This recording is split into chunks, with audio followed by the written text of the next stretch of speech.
की बात सुनकर गाइस देव अपने सब्सक्राइब मन में करें कहता है, मेरा आज के चैनल। बाद तुम्हें मेरे होते हुए ना तो कोई डांट सकता है और ना ही कोई नुकसान पहुंचा सकता है। अब देव रिया का मूड ठीक करने के लिए उसे पास के मेले में ले जाने की बात करता है, जिस बात को सुनकर रिया बहुत खुश हो जाती है। अब हम देव और रिया को मेले में देखते हैं, जहां रिया मेले में एक टॉय की शॉप पर से देव को एक टॉय खरीदने को कहती है। रिया की बात सुनकर देव रिया से कहता है, हम खिलौने खरीदने में पैसे को वेस्ट नहीं कर सकते हैं। अगर हम खिलौने खरीदने में पैसों को वेस्ट करेंगे तो फिर हम अपना खुद का घर कैसे लेंगे।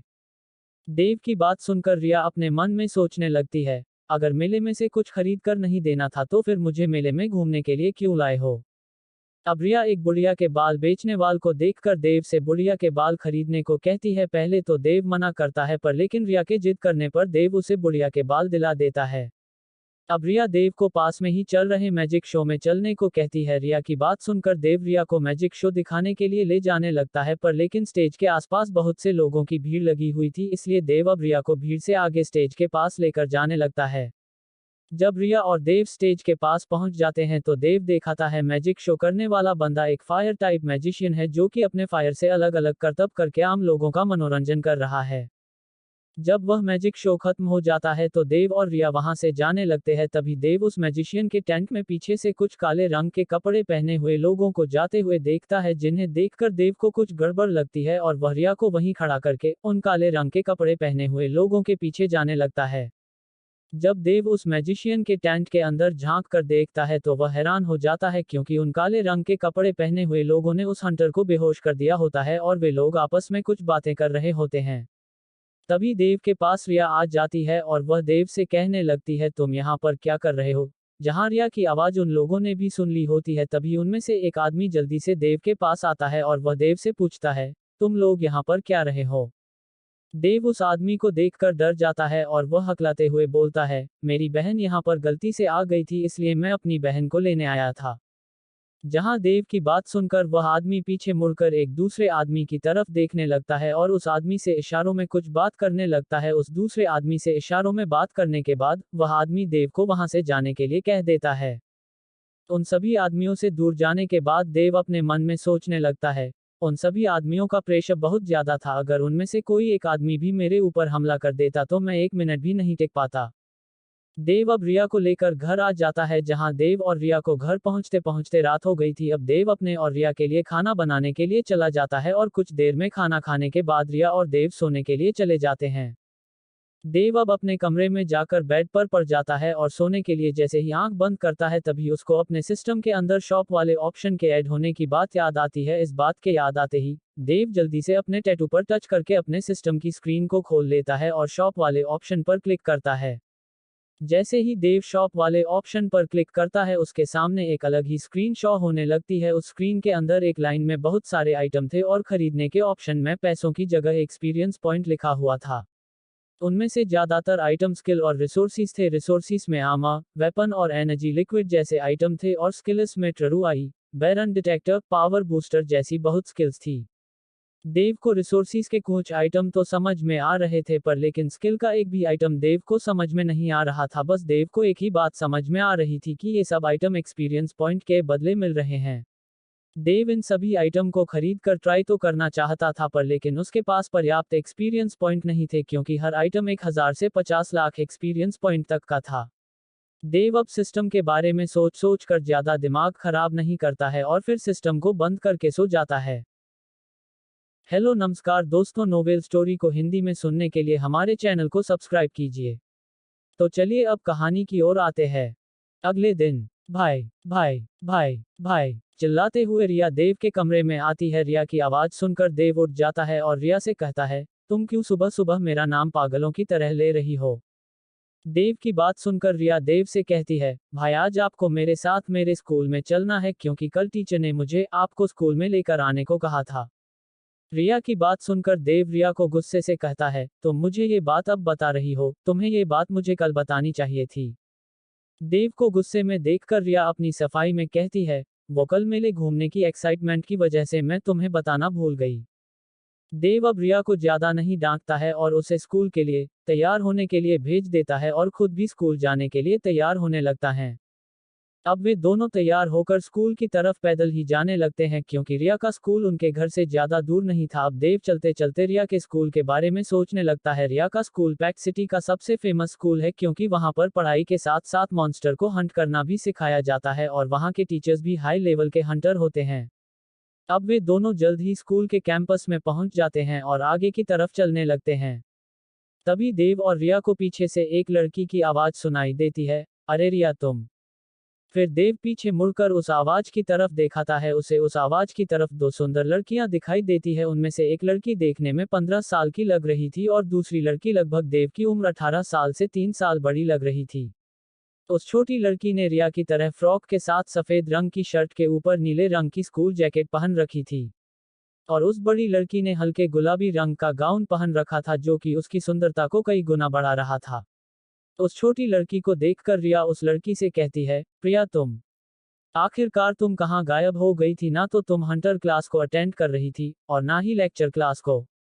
रिया की बात सुनकर प्रिया रिया से कहती है, यार मैं कुछ दिनों से अपनी बहन के साथ हंटर ट्रेनिंग में बिजी थी जिस वजह से मैं स्कूल में नहीं आ पा रही थी। और हाँ, मैं तुम्हें अपनी बहन से मिलवाना तो भूल ही गई, ये मेरी बहन प्रशा है।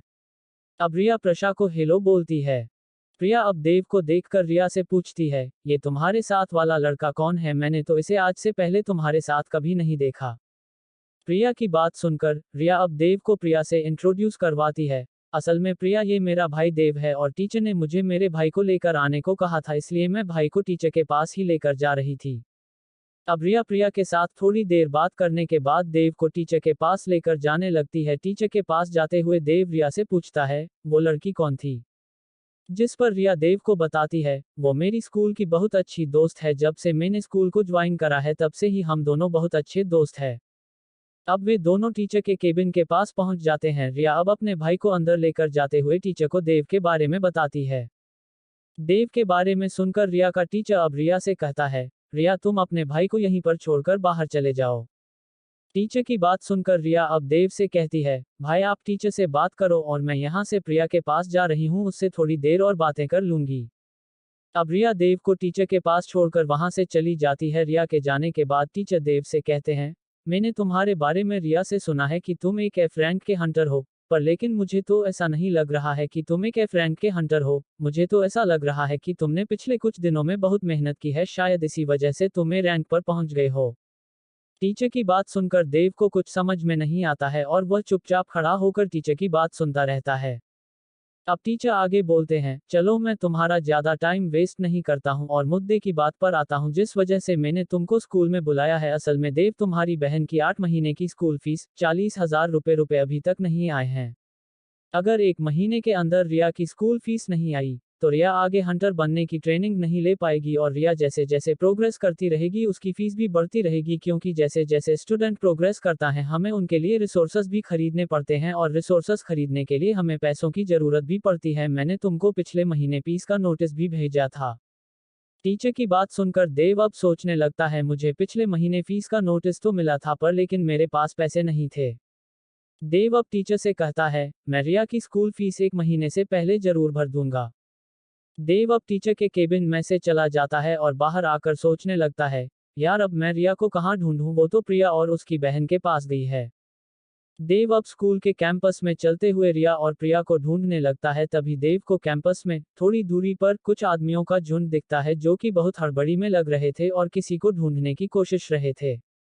अब देव उन आदमियों के झुंड के पास जाता है और उनके पास जाकर रिया और प्रिया के बारे में पूछने लगता है। जब उनमें से एक आदमी देव को देखाता है तभी वह जल्दी से एक दूसरे आदमी से कहता है, बॉस बॉस इस आदमी ने ही हमारी मैम के साथ फ्लर्ट करने की कोशिश की है। उस आदमी की बात सुनकर वह दूसरा आदमी देव से कहता है, अच्छा वो तुम हो जिसने हमारी मैम के साथ फ्लर्ट करने की कोशिश की है? क्या तुम जानते भी हो हमारे सर कौन है? हमारे सर का नाम विवेक रॉय है। तभी उन सभी आदमी में से एक आदमी बोलता है, बॉस मैं इसको जानता हूं, इसका नाम देव है और ये लड़का बस एक एफ रैंक का हंटर है। जैसे ही उस आदमी को पता लगता है कि देव एक एफ रैंक का हंटर है तो वह देव से बड़ी बदतमीजी से बातें करने लगता है और उसे जान से मारने की धमकी देने लगता है।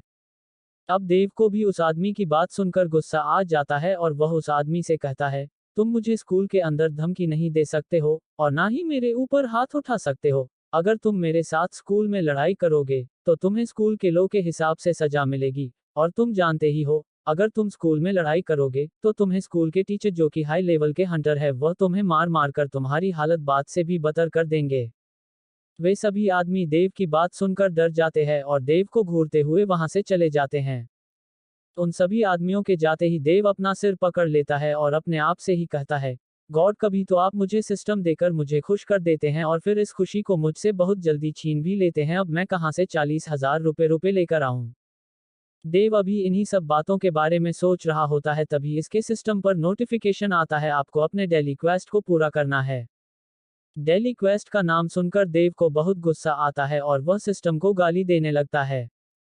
अब देव रिया को स्कूल में ही छोड़कर डेली क्वेस्ट को पूरा करने के लिए गार्डन में चला जाता है और गार्डन में जाकर रनिंग करने लगता है। गार्डन में बैठे लोग देव को देखकर आपस में बातें करने लगते हैं, यार सुबह के 12 बजे कौन रनिंग करता है, क्या इसका दिमाग का स्क्रू ढीला है। देव को रनिंग करते हुए उन सभी की बातें सुनाई दे रही थी, पर लेकिन देव का डेली क्वेस्ट को पूरा करना भी बहुत जरूरी था। अगर देव ने डेली क्वेस्ट को पूरा नहीं करा, तो सिस्टम उसे पेनल्टी के तौर पर एक रैंडम पोर्टल के अंदर भेज देगा। सिस्टम उसे एक डी रैंक के पोर्टल में भी भेज सकता है और एक सी रैंक के पोर्टल में भी भेज सकता है। अगर देव की किस्मत कुछ ज्यादा ही खराब हुई, तो सिस्टम उसे एक ए रैंक के पोर्टल में भी भेज सकता है। अगर देव ए रैंक के पोर्टल में चला गया तो उसका जिंदा बाहर आना नामुमकिन है और देव अपनी जान का रिस्क बिल्कुल भी नहीं ले सकता है। अपनी जान गंवाने से बढ़िया तो डेली क्वेस्ट को पूरा करना है। अब हम देव को कुछ दिनों बाद उसके घर पर देखते हैं। देव अपने कमरे के बेड पर बैठा हुआ अपने फोन को ही घूरता रहता है। देव अब अपने फोन को घूरता हुआ सोचने लगता है, मैं पिछले 10 दिनों से किसी ग्रुप में ज्वाइन होने की कोशिश कर रहा हूं, क्योंकि हाई लेवलों के हंटरों ने मिलकर एक नियम बनाया है कि किसी पोर्टल के अंदर 6 हंटर या उससे ज्यादा हंटरों का ग्रुप ही जा सकता है। देव ने पिछले 10 दिनों में hunter.com वेबसाइट पर पोर्टल के अंदर जाने की बहुत से ग्रुप लीडर पर रिक्वेस्ट डाली है, पर लेकिन किसी ने भी तक उसकी रिक्वेस्ट का रिप्लाई नहीं दिया है। अब देव अपने फोन को बंद करता है और हेडक्वार्टर जाने की सोचता है। हेडक्वार्टर एक ऐसी जगह है जहां पर हंटरों के सभी काम होते हैं। अगर किसी हंटर को अपनी रैंक के बारे में पता करना हो, मॉन्स्टर्स के क्रिस्टल को बेचना हो, या फिर किसी हंटर को ग्रुप बनाकर पोर्टल के अंदर जाना हो, तो वो हंटर ये सभी काम हेडक्वार्टर के अंदर जाकर कर सकता है। अब देव अपने घर से निकलकर टैक्सी पकड़ता है और हेडक्वार्टर की तरफ जाने लगता है और कुछ ही देर में हेडक्वार्टर में पहुंच भी जाता है। अब देव हेडक्वार्टर में पहुंचकर सोचने लगता है, अगर मैं अपनी एफ रैंक के साथ किसी ग्रुप को ज्वाइन करने के लिए जाऊंगा, तो वह ग्रुप वाले मुझे अपने ग्रुप के अंदर नहीं लेंगे, क्योंकि एफ रैंक वाले हंटर नॉर्मल लोगों से बस थोड़े ही पावरफुल होते हैं। इसलिए जब भी कोई हंटर एफ रैंक से अवेक होता है तो वह पोर्टल्स के अंदर नहीं जाता है, क्योंकि एफ रैंक के हंटरों को पोर्टल के अंदर ज्यादा खतरा होता है। और वैसे भी सिस्टम मिलने से पहले देव जब भी किसी एफ रैंक के पोर्टल के अंदर जाता था तो वह घायल होकर ही पोर्टल के अंदर से बाहर आता था, और किसी दिन तो वह पोर्टल के अंदर मरते मरते बचता था। पर लेकिन देव का पोर्टल के अंदर जाना भी जरूरी था, क्योंकि उसे अपनी बहन के स्कूल और घर के रेंट के साथ साथ घर का खर्चा भी उठाना था। अब देव अपनी रैंक को दोबारा से चेक करवाने की सोचता है, क्योंकि उसे लग रहा होता है कि पिछले कुछ दिनों में उसकी पावर बढ़ गई है और उसे रिया के सर ने भी उसे एक रैंक का हंटर बताया था। देव ने अब अपनी रैंक को दोबारा से चेक करवाने का मन बना लिया था और वह रिसेप्शन पर जाकर रैंक चेक करने वाले डिपार्टमेंट के बारे में पूछने लगता है, क्योंकि हेडक्वार्टर इतना बड़ा था कि देव अकेला ही रैंक चेक करने वाले डिपार्टमेंट को नहीं ढूंढ सकता था। जहां उसे अब रिसेप्शन पर बैठी हुई लड़की रैंक चेक करने वाले डिपार्टमेंट का रास्ता बता देती है। अब देव रैंक डिपार्टमेंट के अंदर चला जाता है और रिसेप्शन पर बैठी हुई लड़की से कहता है, क्या आप मुझे बता सकती है कि मैं अपनी रैंक किस तरह चेक करवा सकता हूँ। देव की बात सुनकर वह लड़की देव को एक फॉर्म देते हुए कहती है, सर आप इस फॉर्म के अंदर अपनी सारी डिटेल